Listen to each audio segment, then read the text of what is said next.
Le sous-titrage de cette émission vous est présenté par Royal Lepage Limoges, première agence immobilière en région. En manchette ce soir, est-ce la fin pour les pommes de terre du Témiscamingue? Québec Parmentier s'est placé sous la protection de ses créanciers. Mort suspecte à Lorrainville, l'identité de la victime dévoilée.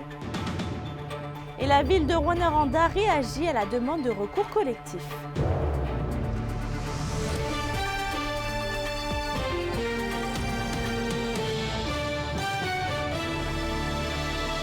Bon début de soirée et merci de nous avoir choisis. Des producteurs de pommes de terre doivent-ils craindre pour la mise en marché de leur production? Québec Parmentier, qui distribue les pommes de terre ProPure, s'est placé à l'abri de ses créanciers. La société doit des dizaines de millions de dollars à plus d'une centaine de créanciers. Elle devra procéder à la liquidation d'une ferme au Témiscamingue. Un reportage de Jean Houle. Sur son site Internet, Québec Parmentier dit regrouper plus de 25 familles de producteurs de pommes de terre dans plusieurs régions de la province. C'est l'équivalent de 130 millions de livres de patates récoltées chaque année et vendues entre autres sous la marque ProPure. Le 28 août dernier, l'entreprise a inauguré sa nouvelle usine d'emballage à Saint-Ambroise, construite au coût de 20 millions de dollars. Moins de 2 mois plus tard, les affaires ne vont vraiment pas bien. Québec Parmentier doit 55 millions et demi de dollars à 182 créanciers, dont 82 sont situés au Saguenay-Lac-Saint-Jean. Je vous dirais pas, on n'a pas d'inquiétude pour la pérennité de l'industrie chez nous. Par contre, il est certain qu'il y en a qui vont avoir des questions à répondre. À elle seule, la Caisse Desjardins de la Rive-Nord du Saguenay lui réclame 13 800 000 $, Investissement Québec, 3 millions et demi, et la Banque Royale, 2 300 000 $. Parmi les principaux créanciers non garantis, l'organisation doit près de 395 000 $ à Nutrinor, 333 000 au Jardin du Saguenay, 317 000 $ à Équipement Capital, qui a participé à la construction de la nouvelle usine d'emballage. Québec Parmentier et ses filiales ont demandé et obtenu ce mois-ci la permission de se placer à l'abri des créanciers. Ces mesures sont essentielles à la survie des opérations et pour mettre en œuvre un processus de restructuration, écrit-on dans la demande. Québec Parmentier obtient également la permission d'utiliser sa marge de crédit chez Desjardins. Elle a besoin d'au moins 2 200 000 $ supplémentaires à court terme, selon le syndic en charge de la restructuration. Sans quoi, la société et ses filiales ne pourront pas payer les fournisseurs de pommes de terre et les mettre en marché. Québec Parmentier et ses filiales n'auraient plus de revenus et les employés devraient conséquemment être licenciés, ce qui engendrerait la déconfiture et ultimement la mise en faillite. Dans une déclaration écrite, l'entreprise mentionne qu'elle procédera cet automne à la liquidation ordonnée de 2 fermes, une au Témiscamingue et l'autre en Outaouais, ce qui n'aura aucun impact sur sa capacité à approvisionner ses clients et consommateurs. Les créanciers à qui nous avons parlé ont tous refusé de commenter. L'un d'eux, cependant, qui ne veut pas être identifié, nous a mentionné avoir été contacté lui-même par l'entreprise. Il dit avoir été rassuré et ajoute avoir toujours été bien payé par Québec Parmentier jusqu'à ce que l'entreprise traverse ses difficultés. À l'usine d'emballage de Saint-Ambroise, les opérations se poursuivent normalement. L'organisation présentera son plan aux créanciers après la vente des 2 fermes, donc fort possiblement seulement en 2024. Jean Houle, TVA Nouvelles, Saint-Ambroise. On va maintenant parler d'un drame. Le corps d'un homme a été retrouvé sans vie hier dans un stationnement de Lorrainville. Au cours de la journée, plusieurs enquêteurs étaient sur place pour éclaircir les circonstances de son décès. Les détails avec Kimberly Hall. La Sûreté du Québec confirme l'identité du corps retrouvé dans un stationnement derrière un immeuble sur la rue Notre-Dame à Lorrainville. Il s'agit de Sylvain Fleury, un homme de 43 ans de la municipalité de Fugerville. Les circonstances exactes de son décès ne sont pas encore connues, selon la porte-parole de la Sûreté du Québec, Nancy Fournier. Donc, présentement, ce qu'on peut dire, c'est que l'analyse de la scène, elle est terminée. Maintenant, on va attendre les résultats de l'autopsie pour justement pouvoir clore notre enquête. Rappelons que la SQ a été appelée vers minuit lundi pour un possible décès. Les autorités ont installé un périmètre de sécurité dans le stationnement pour procéder à une enquête. Un véhicule a aussi été analysé dans le périmètre de sécurité. Pour l'instant, on ne sait pas si le véhicule appartenait à Sylvain Fleury. Pour la petite communauté du Témiscamingue, c'est un événement qui ébranle les citoyens de cette municipalité familiale. Bien, en fait, pour habiter proche, ayant des petits-enfants et tout, je trouve ça un peu effrayant. J'avoue, une municipalité comme Lorrainville, je ne m'attendais pas, mettons. On a quand même des petites familles proches, donc on se demande toujours ça va être quoi la prochaine chose. Mais oui, c'est sûr que c'est inquiétant. C'est sûr qu'il arrive toujours des petits événements, mais on se tient à l'écart. C'est sûr que c'est inquiétant en tant que tel. Justement, moi aussi, j'ai des enfants. J'ai pas envie que ça peut se retrouver dans n'importe quel quartier dans le coin. Ça peut être aussi bien un jeune de 8 ans, 9 ans qui tombe là-dessus, qui tombe sur un traumatisme. C'est jamais plaisant. On n'est pas à l'abri. Ça peut arriver n'importe où. On dirait bien. Là, derrière, il y avait un coffre. Je sais pas à quelle heure ça a été trouvé, mais j'ai lu ça un matin que justement, il y a quelque chose qui est arrivé, puis c'est sûr, c'est pas le fun. Le nouveau maire de la municipalité, Jean Martineau, est préoccupé et secoué par la situation dans sa municipalité. C'est une triste nouvelle. Le Témiscamingue, c'est petit, fait qu'on n'aime pas trop avoir cette nouvelle-là. C'est certain que, comme en ce moment, on n'a pas trop de détails. Kimberly Hall pour RNC Nouvelles. Évidemment, toutes nos condoléances aux proches de la victime. Dans un autre dossier, on vous en parlait hier, la Fonderie Horn et Québec font face à une demande de recours collectif. Et Alexandre, 24 heures plus tard, les réactions sont toujours aussi nombreuses. Absolument, Mélissa. Glencore a réagi ce matin en nous mentionnant par courriel, et je cite, « Compte tenu que le dossier est maintenant de nature juridique, nous ne formulerons pas de commentaires. » On rappelle que dans le recours, il y a 2 demandes, dont l'indemnisation financière et l'engagement qui forcerait la fonderie à abaisser dans les 6 mois les émissions d'arsenic dans l'air au niveau des normes québécoises. Cet après-midi, je me suis entretenu avec la mairesse de Rouyn-Noranda, Diane Dallaire. Elle voit l'action collective d'un bon œil, elle supporte la population, mais confirme que la mairie concentre ses énergies sur le dossier de la relocalisation. C'est certain qu'on va suivre le dossier de près, vous comprendrez. Et les gens, comme je disais, sont en droit de faire cette démarche. Mais pour l'instant, nous, c'est ça, c'est un processus judiciaire. Pour l'instant, nous, on le redit. Puis je pense que les gens ont besoin de l'entendre aussi, les principaux concernés, qu'on continue notre travail. On travaille pour l'avenir, on est en action pour la relocalisation, les nouveaux quartiers à développer, puis les programmes de compensation. Présentement, c'est l'urgence pour nous. Et Alexandre, la mairesse Diane Dallaire a eu un retour sur ses demandes auprès de la ministre André Laforêt. Oui, tout à fait. Le ministère des Affaires municipales va se déplacer à Rouyn-Noranda pour s'entretenir avec les citoyens du quartier Notre-Dame. La rencontre est prévue pour les 14 et 15 novembre prochains. Rappelons que la mairie avait envoyé une missive pour demander l'accélération du processus de relocalisation des 200 familles du quartier Rouyn-Noranda de Notre-Dame. La mairesse demande plus de consultations avec les résidents et tient à ce que les choses soient le plus simples et les plus faciles pour les Rouyn-Norandiens. Voici quelques réactions de citoyens qu'on a rencontrés ce matin au centre-ville de Rouyn-Noranda. C'est difficile pour nous, les habitants de Rouyn-Noranda, parce que moi, par exemple, je suis immigrante et je suis contente d'arriver à Rouyn parce que c'est une petite ville qu'on aime tous. Et puis, quand cette problématique se pose, on se questionne tous sur est-ce que je reste ou pas. Un gros espoir. J'espère vraiment que la situation... Parce que les inquiétudes des gens, je pense que ça ne part pas de rien, là. Pour moi, ils n'ont peut-être pas besoin d'avocat. S'il y a une entente entre les 2 parties, j'ai l'impression que ça sera plus plausible, ça s'arrête de même. On sait que ça va prendre plusieurs années, là, quand même. On est conscient et consciente de ça.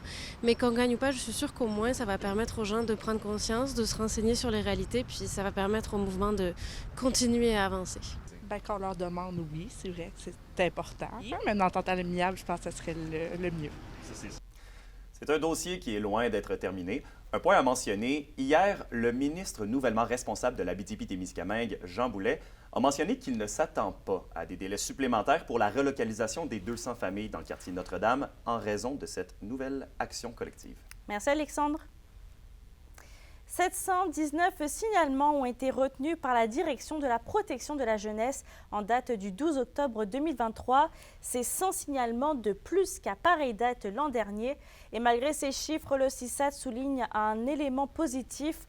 Pour une première fois, c'est environ 55% des interventions qui ont été réalisées grâce aux services de proximité pour les jeunes en difficulté et leurs familles.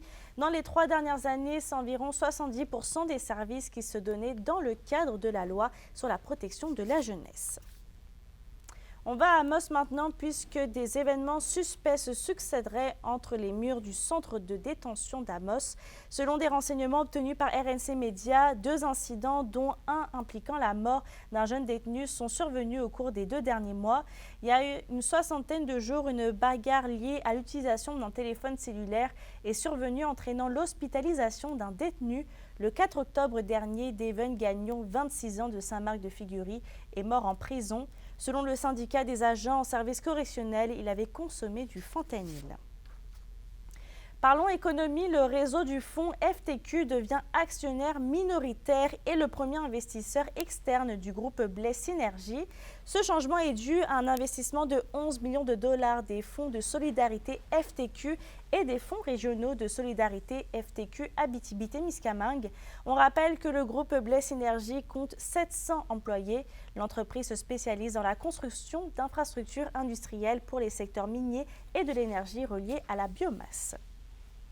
En environnement maintenant, le Centre technologique des résidus industriels travaille sur un projet de recherche sur les gaz à effet de serre émis par les fosses septiques. L'objectif, c'est d'établir une meilleure gestion des boues de fosses septiques dans la région afin de réduire l'empreinte environnementale. Reportage de Kémilia La Liberté. À partir de là, nos boues sont stabilisées et là, on va développer nos recettes de compost. Composter les boues de fosses septiques dans la région, voilà ce que souhaite faire le Centre technologique des résidus industriels. Le projet consiste vraiment en une approche de gestion des boues par compostage en vue de gérer les gaz à effet de serre, soit par le transport, vu l'étendue du territoire de l'Abitibi-Témiscamingue, puis aussi les fosses septiques qui émettent aussi des gaz à effet de serre tels que le méthane. Par contre, trop peu de sites de dépôt comme celui-ci à Val-d'Or sont disponibles dans la région, ce qui occasionne une problématique environnementale, selon 2 collaborateurs au projet. Ici, en région, il n'y a que 2 sites de disposition des boues. Puis c'est ça le problème, qu'avec l'étendue de la région, puis les distances parcourues pour les vidangeurs et tout ça, ça fait qu'il y a beaucoup d'émissions de gaz à effet de serre. En région, on n'a que quelques centres de traitement. Le principal est à Val-d'Or et il commence à être saturé. Donc là, on s'inquiète si on ne peut plus aller déposer les boues à Val-d'Or. Qu'est-ce qui va devenir? Peut-être que les camions vont devoir faire plusieurs centaines de kilomètres de plus. C'est en partenariat avec les différentes MRC et municipalités de l'Abitibi-Témiscamingue et plusieurs partenaires que le CITRI pourra réaliser l'étude. En plus de réduire les émissions en GES, c'est également un projet qui pourra être bénéfique pour l'ensemble de la région, selon le président de l'organisme de bassin versant du Témiscamingue, qui est partenaire du projet. Ici, en région, on a une bonne expertise pour utiliser ces boues-là en valorisation sur les sites à résidus miniers. Donc, on redonne de la matière organique sur des stériles, par exemple de la roche, pour ensuite repartir de la vie sur ces roches-là. Afin de faire avancer l'étude, le CITRI recherche actuellement 50 propriétaires ayant une installation sanitaire autonome pour prélever des échantillons et pouvoir les analyser en laboratoire. Kémilia La Liberté, RNC Nouvelles, à Val-d'Or. À la question du jour, on vous demandait, trouvez-vous que votre municipalité en fait suffisamment pour le compostage? Vous avez répondu oui à 91%. L'indice boursier minier au TVA Nouvelles 18h est une présentation de GFM Groupe Financier. Vous désirez bien planifier vos investissements ou l'étude de vos enfants? Profitez de la valeur de nos conseils afin de sécuriser votre futur. GFM Groupe Financier. Au-delà de la finance, il y a vos rêves et vos projets. Bouge de là présente une saison 2023-2024 riche en spectacles. Sa plus récente création, c'est Glitch, qui sera en tournée dans de nombreuses villes du Québec ainsi qu'en Ontario. On vous en parle plus dans un instant. Les SADC de l'Abitibi-Témiscamingue et du nord du Québec vous présentent la bonne nouvelle économique TVA. Un investissement de près de 18 millions de dollars a été accordé à l'école McLean Memorial School de Chibougamau par le ministère de l'Éducation du Québec pour l'agrandissement et la réfection de l'école existante. Cette construction a permis d'offrir 6 nouvelles classes, un gymnase de 2 plateaux avec rideaux diviseurs, des locaux de service et le réaménagement de la cour d'école. De plus, un débarcadère d'autobus hors rue a été conçu pour assurer la sécurité des élèves. Les SADC, partenaires de l'économie de la région.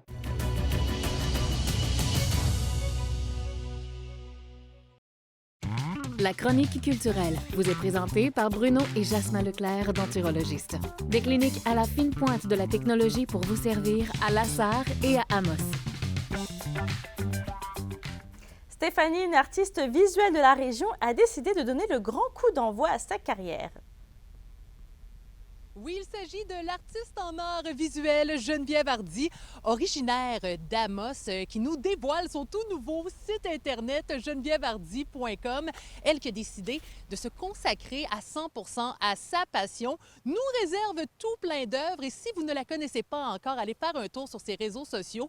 Elle est censée nous dévoiler plusieurs peintures sous peu, en plus d'avoir formé un collectif avec 2 autres artistes amosois.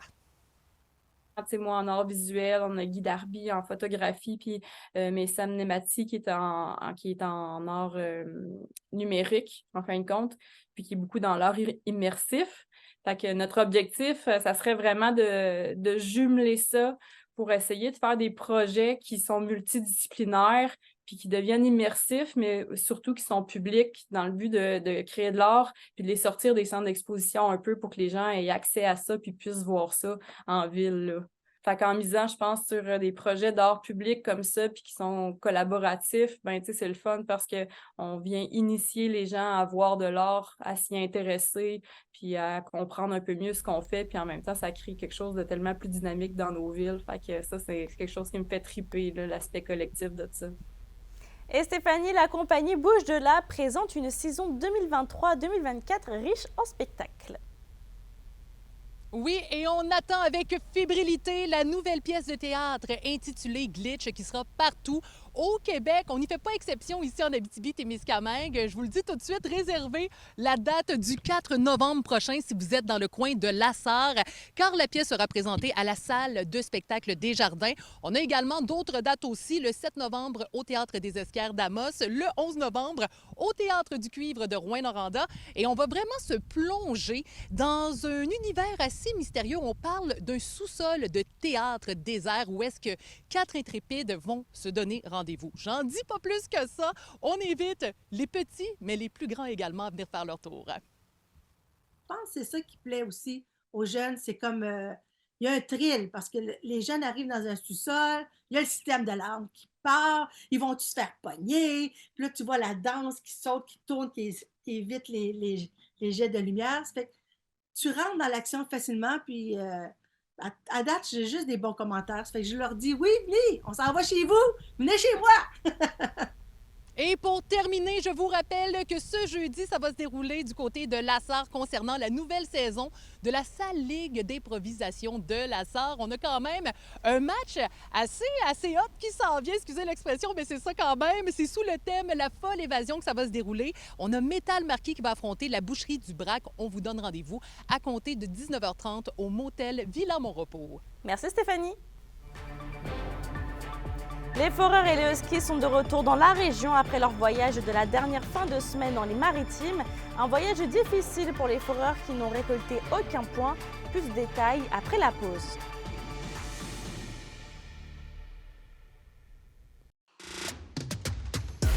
Les sports vous sont présentés par Thibaut GM, votre concessionnaire de confiance à Rouyn-Noranda, là où qualité et choix se rencontrent.